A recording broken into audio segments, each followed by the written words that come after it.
So hello scholars, हम आर्य public school class 4 EVS कर रहे थे। बच्चों ईवीएस में हमें आज करना है चैप्टर नंबर 11। चैप्टर नंबर 11 का नेम है हमारा houses then and now. Houses then and now means पहले कैसे हाउस हुआ करते थे और अब कैसे होने लगे हैं। इस चैप्टर को जब आप रीड करोगे तो आप दो कुछ बात हैं जो कि जानने लग जाओगे, जैसे हाउसेज इन विलेज, विलेज में किस तरीके के हाउस होते हैं, और houses in cities and slums, और सिटीज में और स्लम्स में किस तरीके के हाउस हमें देखने को मिलते हैं। बच्चों सबसे पहले हम करेंगे इस चैप्टर की एक्सरसाइज। एक्सरसाइज में सबसे पहला है हमारा question tick the correct option. जो भी सही ऑप्शन है उसको हमें टिक करना है। सबसे फर्स्ट देखें, a house provide us with, है ना, a house provide us with, तो हमें ये हाउस प्रोवाइड करवाता है। सबसे पहले सेफ्टी लिखा हुआ है तो बिल्कुल करता है, सेफ्टी प्रोवाइड हमारे लिए हाउस। कंफर्ट, बिल्कुल कंफर्ट भी प्रोवाइड करवाता है। शेल्टर, शेल्टर भी प्रोवाइड करवाता है। इसका मतलब इसका आंसर क्या हो जाएगा बच्चों? All of these. तो ऑल ऑफ दीज है इसका आंसर। क्लियर। सेकंड पे आ जाते हैं।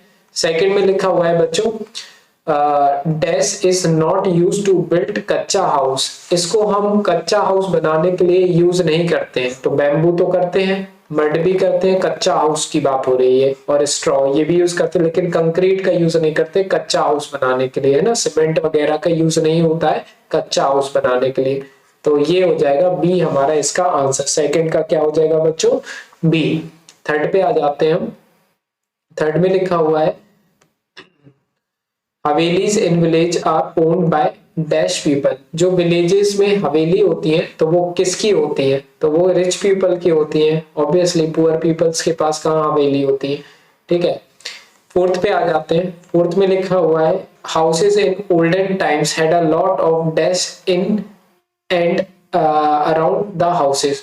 तो वो जो पुराने घर जो होते थे तो उसमें क्या होते थे? बहुत सारा ग्रीन स्पेसेस होते थे, बिल्कुल होते थे।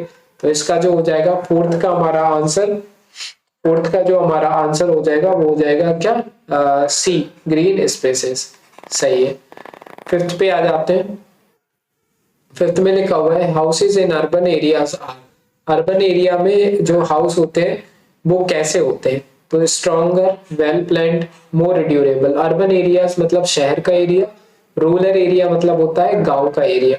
ठीक है। तो जो अर्बन एरिया शहर के एरियाज होते हैं वहां के जो हाउस होते हैं वो स्ट्रॉन्गर भी होते हैं, वेल प्लान्ड भी होते हैं, और मोर ड्यूरेबल मीन्स काफी समय तक चलने वाले भी होते हैं। इस वजह से इसका आंसर जो होगा वो ऑल ऑफ दीज हो जाएगा। क्लियर। तो इस तरह से बच्चों हुआ हमारा क्या? Tick the correct answer complete. अब हम आगे आ जाते हैं, fill in the blanks. Fill in the blanks complete करते हैं अब हम बच्चों। तो इसमें हमें फिल अप करते हैं। सबसे फर्स्ट लिखा है, dash houses are not strong and durable. ये हाउसेस ना तो स्ट्रॉन्ग होते हैं ना ही ड्यूरेबल होते हैं, तो ये होते हैं हमारे कच्चा हाउस, है ना। तो इधर पे हमें क्या लिखना है? कच्चा हाउस, KUTCHA। क्लियर। तो ये हो गया हमारा फर्स्ट का answer fill in the blanks में। सेकंड पे आ जाते हैं। सेकंड में लिखा हुआ है, houses in olden times had private. जो ओल्डन टाइम्स मींस पुराने जो हाउस होते थे उसमें जो बात वो क्या होते थे?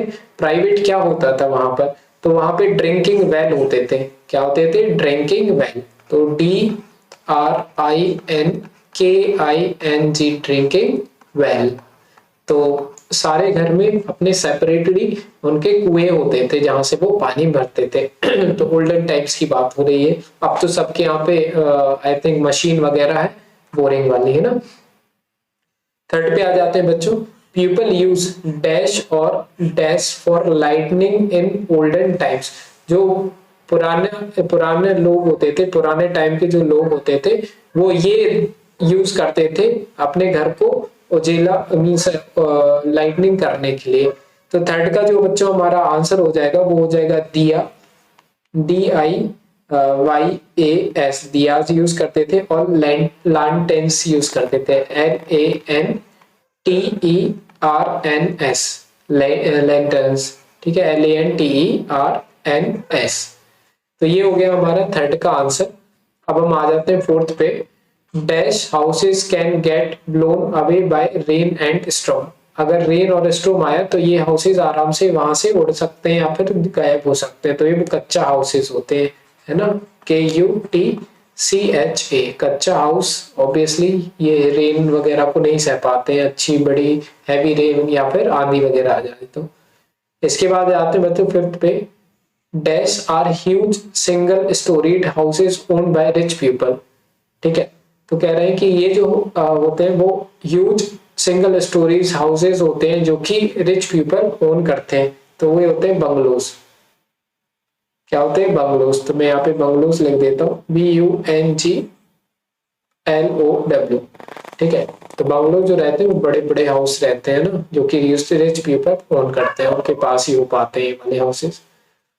थर्ड वाले पे आ जाते हैं, give reason for the following.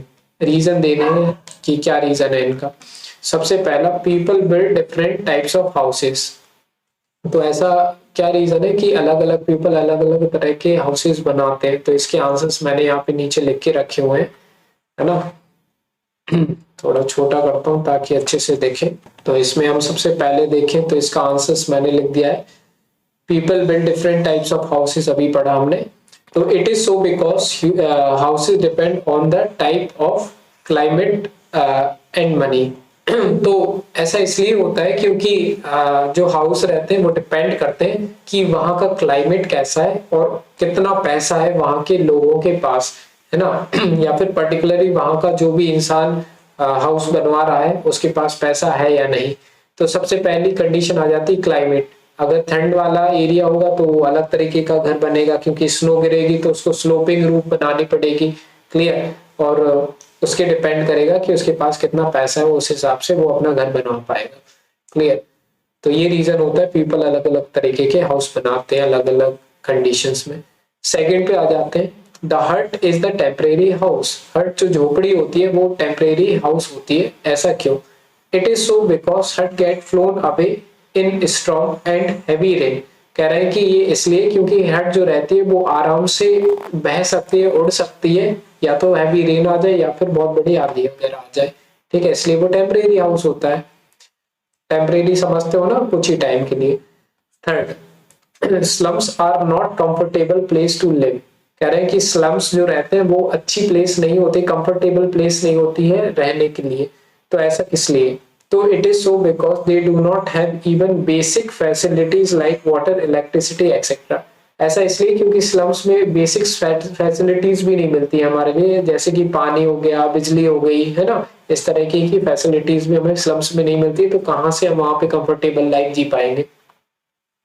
Fourth पे आ जाओ, skyscrapers are build in cities. Skyscraper जो बहुत बड़ी बड़ी बिल्डिंग्स होती हैं वो सिटीज में ही बनती हैं। तो ऐसा क्यों? तो skyscrapers are build to overcome the shortage of space in big cities. तो जो बिग सिटीज होती है वहां पे जगह की कमी होती है, इस वजह से वो क्या कर लेते हैं, बहुत बड़ी बड़ी बिल्डिंग्स वगैरह बना लेते हैं ताकि उनको क्या मिल जाए, स्पेस मिल जाए बढ़िया रहने के लिए। तो इस वजह से ये बनाते हैं। तो ये हो गया बच्चों हमारा क्या, give reason for the following वाला पार्ट कंप्लीट, थर्ड वाला। अब हम करते हैं फोर्थ वाला पार्ट। फोर्थ वाले पार्ट में देखो क्या दिया हुआ है, हमारे लिए बताना है what means answer the following question. जो भी क्वेश्चंस हैं उनके आंसर्स हमारे लिए क्या करने हैं, यहाँ पे देने हैं। सबसे पहले अगर हम देखें तो देखो क्या दिया हुआ है यहाँ पे, पहले में लिखा हुआ है, why do we need house to live in. हमें हाउस की जरूरत क्यों पड़ती है रहने के लिए? तो ऑब्वियसली बहुत ही आसान आंसर होगा इसका, we need houses for our safety and comfort. हमारी सेफ्टी और कंफर्ट के लिए हमें हाउस की जरूरत होती है। It also protect us from changing weather. और वेदर अगर चेंज हो रहा है तो उसकी से भी हमें प्रोटेक्ट करके रखता है, जैसे कि विंटर में हमें ठंड से प्रोटेक्ट करके रखता है, समर में हमें गर्मियों से प्रोटेक्ट करके रखता है हमारा हाउस। क्लियर? सेकंड पे आ जाते हैं बच्चों। अब सेकंड में देखें तो हमारे लिए देखो क्या दिया हुआ है, list any 5 special features of house of Asian time. जो पुराने जमाने के घर थे तो वहां के जो हाउस थे उनके कुछ हमें फीचर्स बताने की, किस तरीके के उनके हाउस रहते थे। तो सबसे पहला तो इधर पे लिखा है मैंने आंसर में, simple house with lots of green space. तो पहली बात तो उनके हाउस सिंपल रहते थे और बहुत सारा ग्रीन स्पेस उनके हाउसेज में रहता था। Houses have high roofs to keep it cool. High roofs होती है, ऊंची ऊंची उनकी क्या रहती थी, छत वगैरह रहती थी, जिसकी वजह से ठंडक रहती थी अंदर। They are made up of baked bricks plasters with mud और क्ले। तो ये जो घर रहते थे वो बेक्ड ब्रिक्स से बने हुए रहते थे, प्लास्टर्स जो रहते थे वो उनकी मिट्टी वगैरह से प्लास्टर करते थे अपने घर का, ठीक है। They had heavy wooden doors, और बहुत ही भारी भारी वुडन डोर्स रहते थे उनके घर के, ठीक है। Each home had it's private drinking well, और जितने भी घर होते थे सबके पास अपने खुद के प्राइवेट कुएं होते थे, वेल्स होते थे। तो इस तरह से हमने ये 5 फीचर्स लिख दिए एशियंट हाउस होम्स के, क्लियर हाउसेस के। अब नाउ थर्ड वाला, why are kutcha house called temporary house, कच्चा हाउस को हम टेम्परेरी हाउस क्यों कहते हैं? तो it is so because they are made up of mud, straw, dried leaves, bamboo. तो इन सब से बनते हैं, इस वजह से इनको हम कच्चा हाउस बोलते हैं, clear. What building material are use to build pucca house, अगर पक्का हाउस बनाना तो क्या क्या बिल्डिंग मटेरियल्स की हमें जरूरत पड़ेगी? तो हम सब जानते हैं, आपने कभी ना कभी घर बनते हुए देखा ही होगा। तो ब्रिक्स की जरूरत होती है, सीमेंट की जरूरत होती है, steel, iron rod, tiles etcetera, इन सब की जरूरत होती है हमारे लिए पक्का हाउस बनाने के लिए। फिफ्थ पे आ जाओ, right a short note on slum. Slum पे एक शॉर्ट नोट लिखने को बोला है, लेकिन मैंने छोटा ही सा एक आंसर लिखा है। Slums are unplanned and illegal colonies in cities, जो हमारी सिटीज होती हैं तो वहां पे इलीगल तरीके से या फिर अनप्लैन्ड कॉलोनीज होती हैं, उनको हम स्लम्स बोलते हैं। तो ये हो गया बच्चों हमारा फिफ्थ वाला पार्ट भी कंप्लीट, एंड आई थिंक हमारे 5 भी थे इसमें। हाँ, तो देखो हमारा ये वाला पूरा क्या हो गया है कंप्लीट, और इसके बाद हमारा कुछ भी बचा नहीं है, हमारा चैप्टर हो चुका है बच्चों कंप्लीट, है ना। तो चैप्टर 11 भी हो गया हमारा कंप्लीट। इसके बाद देखेंगे चैप्टर नंबर 12, प्लेलिस्ट की लिंक डिस्क्रिप्शन में मिल जाएगी, सारे चैप्टर्स एक साथ आप वहां से देख सकते हो। तो अगर पसंद आई वीडियो प्लीज लाइक करना, सब्सक्राइब करना चैनल को, कोई भी डाउट रहे कमेंट सेक्शन में पूछ सकते हैं। मिलते हैं बच्चों नेक्स्ट वीडियो में, बाय।